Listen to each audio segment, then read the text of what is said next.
तो कैसे हो आप सब। तो आज हम शुरू करेंगे लव मैरिज के बारे में कि हमारा जो कुंडली में लव मैरिज, अरेंज मैरिज, और अरेंज मैरिज में कभी कभी लव भी हो जाता है। ऐसा नहीं कि लव मैरिज इधर इंडिकेट कर रहा है तो लव ही हो, ठीक है, और लव मैरिज लिखा है पर अरेंज हुआ है, ऐसा भी होता है। तो हमारा जो कुंडली है ये कोई भी प्रिडिक्शन प्रिडिक्शन नहीं होता, मतलब लगभग होने का चांस है ये बताता है।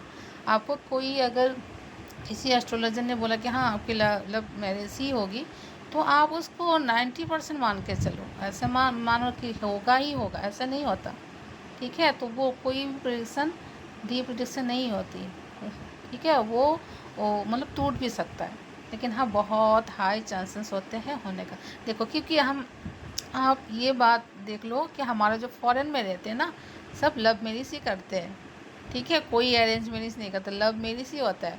तो क्या आप मतलब सोचो, क्या हर किसी की कुंडली में लव मैरिज लिखा है? सोचने वाली बात है ना। तो लेकिन हाँ कुंडली में हमारी ज्योतिष में ये बोला है कि समय काल पात्र, ठीक है ना। तो उसको बहुत मतलब लोग छोड़ देते हैं कि ये बहुत इम्पोर्टेंट है, ठीक है। काल समय पात्र ये जो होते हैं ना ये बहुत मायने रखता है। तो आप वैसे भी आप देखोगे फॉरेनर में तलाक ज़्यादा होते हैं, करते तो लव मैरिज से सब ज़्यादा से ज़्यादा 80 मतलब 99% लव मैरिज करते हैं उधर, लेकिन होते हैं तलाक ही ज़्यादा, क्योंकि सबकी कुंडली में वही लव मैरिज होता नहीं है ना। तो इसी की बेसिक में हम आज बात करेंगे। तो आज जो हम बना रहे हैं ना, कोई भी आप अपना कुंडली को, जिनको भी नहीं आता है कुंडली के बारे में ऐसा कुछ, तो ऐसे आएंगे आप एस्ट्रो कोई भी ऐप डाउनलोड कर लो। मैं तो करती हूँ एस्ट्रोसिस एस्ट्रोसिस, ठीक है। तो इसमें आप अपना नंबर जो नाम होता है कुछ भी डाल लो, आप अपना नाम डाल लो, वैसे नाम से फ़र्क नहीं पड़ता, वो बस नाम और जो टाइमिंग है ना, डेट और टाइमिंग वो मैटर करता है, ठीक है। और मेल फीमेल ये कुछ भी डालो, उससे भी फ़र्क नहीं पड़ता, ठीक है। तो हम इधर में कुछ दिल्ली एनसीआर डाल देते हैं और हम अपना टाइम आज का जो है वो मैं ले लेती हूँ, और इस कुंडली के ज़रिए हम आपको बताएंगे कि हम जो मेरी प्रेडिक्शन है ना वो कैसे करते हैं।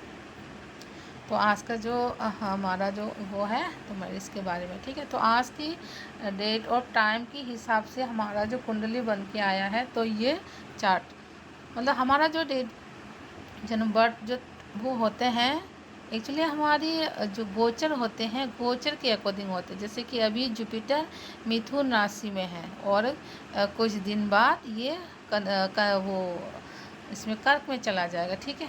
तो जो जिनका भी जो भी बच्चा अभी 1 महीने बाद पैदा होगा ना, चाहे 2 तारीख की बात, पता नहीं मुझे एग्जैक्ट पता नहीं कि कौन सा दिन आएगा जुपिटर लगन में, मतलब यहाँ पे कर्क में, तो उच्च को हो जाएंगे और वो 1 डिग्री का भी होगा, ठीक है। तो 5 डिग्री तक जुपिटर उच्च के होते हैं, ये बता दूँ।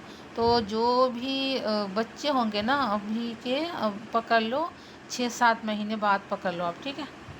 हाँ 5-6 महीने 4-5 महीने बाद जिन जो बच्चे होंगे ना, उनका ना लगन में जुपिटर उच्च के पाए जाएंगे। तो वो बहुत ही रिचुअल, बहुत ही धार्मिक, बहुत ही मतलब ज्ञानी, मतलब बच्चे अच्छे होंगे, इसका मतलब अच्छे जुपिटर लगन में ही। तो बहुत ही ये संस्कारी होते हैं ना कुछ बच्चे, बहुत ही जो ब्रेव होते हैं, समझदार होते हैं बच्चे, और धर्म कर्म में भी वो आगे बढ़ चढ़ कर ही वो करते हैं, पार्टिसिपेट करते हैं। तो ऐसे बच्चे होते हैं। तो जुपिटर आ रहे हैं उच्च में 1 महीने बाद, ठीक है। तो हम ऐसे देखेंगे तो अभी जो है जुपिटर यहाँ पे 12 हाउस में है, और इसका जो जो भी अब इस टाइम पे जो मतलब जिसका भी ये बच्चा होगा उसका कुंडली इस तरह के आएंगे। तो कुछ लोग इसको काल सर्प भी बोलेंगे, है ना, क्योंकि ये काल सर्प जो होता है राहु और केतु के अंदर जो भी और ग्रह एक साथ सब चला जाता है ना, उससे काल सर्प दोष भी बोलते हैं। तो चलो हम इसके बारे में बाद में कभी हम वो करेंगे, वीडियो बनाएंगे। तो आज का जो टॉपिक है वो है लव मैरिज का, ठीक है। तो हम लव मैरिज कैसे देखते हैं, तो लव मैरिज जो हमारा जो विवाह का जो घर होता है वो 7 है, ठीक है। और हमारा जो प्रेम प्रसंग ये सब जो वो होते हैं तो 5 और 7 हाउस से देखा करते हैं, तो ये सबको पता होगा। जिनको भी नहीं पता है तो हम बता दूँ, तो ये 7 और 5 हाउस को लव मैरिज के हिसाब से मतलब हम देखते हैं। तो यहाँ पे जो हमारा जो 5 हाउस का लॉर्ड है वो 8 है, मतलब वृश्चिक राशि है, और जो 10 हाउस का लॉर्ड है वो शनि है। एक्चुअली मैं ये बता दूँ, जो जिनका भी ये वृश्चिक और शनि है, ये बहुत ही मतलब कट्टर दुश्मन है, एनिमीज होते हैं। तो जिनका भी ऐसे आता है ना, उनका मैरिज लाइफ ना थोड़ा तो इधर उधर तो होता ही है, मतलब वो होते हैं ना क्योंकि कट्टर दुश्मन है यहाँ। तो खैर ये एक बात रही अलग। तो हम यहाँ पे देखेंगे कहाँ कहाँ पे दृष्टिकोण पर ये मैटर रखती है, युति किसके साथ है। तो हमारे जो शनि देव है, ये आप सब देख सकते हो यहाँ पे 12 में है, ठीक है। और हमारा जो मंगल है, मंगल वहाँ से है इसमें 10 हाउस में। तो आप जिनका भी नहीं पता है तो बता दो, इनका जो है ना लगन आया है 18 डिग्री का, ठीक है। वैसे तो यहाँ पे देखने से लव मैरिज का तय नहीं होंगी, क्योंकि यहाँ पे शनि एक भाव पीछे है और मंगल आगे निकल चुका है, ठीक है। ये पहली दृष्टि ये होगा हमारे। फिर हम कभी कभी लगन में भी चले जाएं, क्योंकि हमारा लगन कितना है, ठीक है। लगन से भी, लगन की जो डिग्री है उससे भी मैटर करते हैं, क्योंकि लगन का जो हमारा कम ज़्यादा होने से, 15 से ज़्यादा या 15 से कम ऐसे होने से कुछ जो होते हैं ना छोटी छोटी जो जिसका डिग्री होते हैं, जैसे कि यहाँ पे मंगल है 2 डिग्री का। तो अगर यही लगन अगर मतलब ज़्यादा हो जाता, जैसे कि 25-26 ऐसे हो जाता, तो ये जो मंगल है ना, तो ये पीछे आ जाता, ठीक है। तो ये लव मैरिज होने का बहुत बड़ी चांस, हम बोलते हैं हाँ लव मैरिज हो सकता है। तो इस तरह से हम प्रिडिक्ट करते हैं कि हर भाव के स्वामी को देखते हैं कैसे बैठा है, किसके साथ बैठा है। फिर लगन की जो हमारा डिग्री होती है वो देखते हैं, ठीक है। फिर उसके बाद कुछ युतियाँ ऐसे होते हैं कि लव मैरिज कराता है, ठीक है।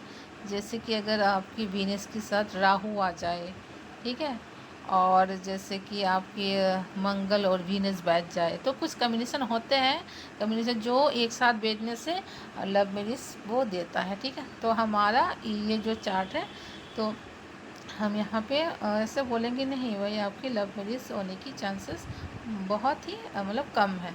तो अगर अगर कोई यहाँ पे अगर कोई लव मैरिज करता है, ठीक है, ऐसा नहीं है कि नहीं करेगा, अगर कोई करता है तो उनका जो मैरिटल लाइफ है ना, जो जो हमारा जो इसका जो जो भी शादीशुदा वाली जो ज़िंदगी है ना, वो मतलब किचन के बर्तन रास्ते पे मिलेंगे, तो इस तरह का होता है। तो इसलिए हम बहुत सारे ऐसे योग होते हैं कि दिखा तो रहे हैं चांसेस है लव मैरिज का, लेकिन हम मना करते कि नहीं आप मत करो, ठीक है, क्योंकि अब मैरिज लाइफ जो है ना ठीक नहीं चलेगा अगर आपने लव मैरिज किया तो, ठीक है। तो इस तरह से हम बताते हैं। तो कुछ कम्बिनेशन होते हैं, जैसे कि यहाँ पे बैठ जाए ये, ठीक है, मंगल के साथ अगर वीनस बैठ जाए एक साथ एक, तो उसमें भाव भी आती है। अगर शुभ भाव में बैठ जाए और तो बंदा ना मतलब मैरिज कर, मतलब ऐसे बंदे ना मना करने के बाद भी मैरिज करता है, ठीक है, लव मैरिज करता है ऐसे बंदे कि हमने मना किया नहीं आप मत करो, मतलब आपको उतने अच्छे नहीं है। जैसे कि मंगल और वो वीनस बैठ गया आपकी 8 हाउस पे, तो 8 हाउस तो माना जाता है कि बहुत ही ख़राब हाउस है, डेट की हाउस है, तो आपका जो लव है ना वो डेट हो जाएगा। तो इस तरह से तो प्रिडिक्ट करते हैं। तो हम मना करते हैं कि भाई मत करो, क्योंकि भाव ख़राब है, आप मत करो। लेकिन वो बंदा करेगा ही करेगा, क्योंकि एक होती है चूल ऐसे बंदों की, मतलब करेगा। और फिर इतना फिर डिस्टर्ब हो जाएगा ना लव मेरी से, बोलेगा मैं मतलब मैं बचा लो अब मुझे, ठीक है, कि अब क्या करूँ मैं, मेरा मुझे नहीं पता था कि ये हाल होगा मेरा, इस तरह से बोलेगा। तो हम ऐसे लोगों को बोलते कि आप मतलब लव मैरिज ना करो तो अच्छा है, ठीक है। लेकिन बंदा ऐसा होगा कि करेगा ऐसा, तो ऐसे होते हैं। और कुछ ग्रह ऐसे बैठते हैं कि हम बोलते हम मतलब खुद आगे, अगर वो बंदा की अगर लव मैरिज मतलब कोई गर्लफ्रेंड या बॉयफ्रेंड किसी की ऐसा ना हो, ठीक है, सोचा होगा कि नहीं मैं मतलब अच्छी कुछ होती है कि नहीं, कोई बॉयफ्रेंड गर्लफ्रेंड नहीं रखता, जो माँ बाप चाहता है वैसा ही होगा। कुछ होते हैं बच्चे तो अपनी माँ बाप की मतलब अकॉर्डिंग चलते, संस्कारी जो होते हैं ना बहुत मानते हैं। तो ऐसा नहीं मैं ना मतलब जो माँ बाप बोले। तो उन लोगों की कुंडली में बहुत से ऐसा होता है कि लव मैरिज का योग इतना सुंदर बैठा होगा ना, इतना सुंदर, लेकिन इससे सुंदर मतलब ऐसा होता है कि कोई अच्छे ग्रह, ठीक है, जो जिनकी आपस में बहुत मिलती हो और वो अच्छे भाव में भी बैठा हो, तो हम खुद आगे जाके अप्रोच करते हैं कि भाई आप तो लव मैरिज करो, आपके लिए बहुत अच्छी है, आपकी मतलब वो भाव भी आते हैं, जैसे कि 9 हाउस में बैठ गया है ना, तो और मतलब अच्छी घर में बैठ गया, 11 हाउस में बैठ गया, तो बोलते हैं आप लव मैरिज करो और आपके लव मैरिज के बाद भाग्य उन्नति का योग है, ठीक है, तो आपकी ग्रोथ होगी, तो आप लव मैरिज ही करो। तो हम बोलते हैं इसका अगर कोई गर्लफ्रेंड नहीं है तो भाई आप कोई अच्छे से लड़की ढूंढो, अब लव मैरिज करो, ठीक है। तो आप अपना कुंडली में देखो कि किस तरह से आप मतलब ऐसे देखते हैं। अगर आपको समझ में आई मेरी बात तो आप अपनी कुंडली ओपन करके आप चेक कर सकते हो कि आपकी लव मैरिज, बहुत सारे आजकल के बच्चे बोलते हैं कि मेरी लव मैरिज से अरेंज मैरिज होकर बता दो, ठीक है। तो इस तरह से देखते हैं, और ये बात को आप नोटिस कर लो जो जो मैंने बोला। और इसमें ब्रेकअप के भी आते हैं कि कितने ब्रेकअप्स होते हैं, कहाँ के, हाँ वो बात अलग है। तो यहाँ पे मैं सिर्फ लव मैरिज ये अरेंज की बता रही हूँ। तो यहाँ पे अरेंज मैरिज होने का प्रबल योग है, और मैरिज लाइफ में भी मतलब उठक बैठक थोड़ी रहेगी, अप डाउन मतलब थोड़ी नहीं, थोड़ा ज़्यादा ही रहेगा। लेकिन उसके लिए नवांश के देखते हैं कि नवांश, तो ये एक हमारा जो कुंडली होते हैं ना, तो ये ऊपर से एक बोलते हैं हाँ एक दृष्टि में ऐसे, लेकिन फिर हम जब और भी डीप जानना चाहते हैं ना कि नहीं मुझे और भी गहराई में जाना है कि मेरा कैसा रहेगा मेरा शादीशुदा जो लाइफ है, तो हम जाके नवांशा चेक करते हैं। तो नवांशा में देखते हैं कि आपके लव मैरिज कैसा रहेगा। तो फिर देखेंगे नहीं, हाँ थोड़ी बहुत दिक्कत तो है, क्योंकि हाँ नवंशा देखने का वो अलग वो होते हैं, तो थोड़ा बहुत तो दिक्कत आएगा। राहु केतु है बैठ गया इधर, ठीक है। तो ऐसा नहीं है कि एकदम स्मूथली चलेगा, लेकिन हाँ ऐसा भी नहीं है कि मतलब तलाक हो जाएगी, ठीक है। जैसे कि एकदम मतलब वो हो गया तो तलाक तक की नौबत आ गई, ऐसे नहीं है। तो हम इस तरह से देखते कि हाँ चल जाएगी, ऐसी कोई इतना भी दिक्कत वाली बात नहीं है, लेकिन चल जाएगी, लेकिन होगी अरेंज मैरिज, ठीक है। तो आप लोगों को ये वीडियो अच्छा लगा हो तो प्लीज़ लाइक शेयर और कमेंट ज़रूर कर दीजिएगा, और अपना अपना चार्ट ज़रूर लगा के देख लीजिएगा, ठीक है। बाय, मिलते हैं नेक्स्ट वीडियो पे।